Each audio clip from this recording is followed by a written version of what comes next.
Once upon a time, in a land not so far away, there were two siblings named Hansel and Gretel. Their mother had passed away when they were just babies, and they lived with their father in a humble hut deep within the forest. Their father, a hard-working woodcutter, struggled to provide for his family, and after a couple of years, he decided to marry again. The new wife, however, came from a wealthy family and despised their impoverished lifestyle in the small, run-down hut. She also harbored ill feelings towards her stepchildren, Hansel and Gretel. One cold winter night, as the family prepared for bed, the siblings overheard their stepmother urging their father to abandon them in the woods.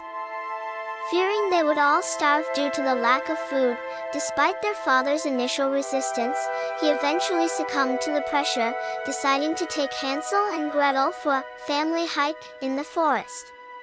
Sensing the impending danger, Hansel cleverly collected pebbles and dropped them along the way to mark their path back home. The next day, their father and stepmother left them alone in the woods, but Hansel's breadcrumbs of wisdom guided them safely back. Undeterred by their previous escape, the stepmother tried to abandon the siblings again. This time, she locked their door at night to prevent Hansel from collecting pebbles. However, Hansel adapted, using breadcrumbs instead. Alas, this plan failed, as birds devoured the breadcrumbs, leaving Hansel and Gretel lost in the forest.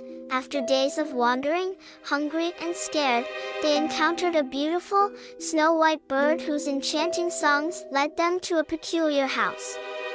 To their amazement, the house had walls of bread, a roof of cake, and candy windows, a delicious sight. As they approached for a taste, a voice from inside interrupted them.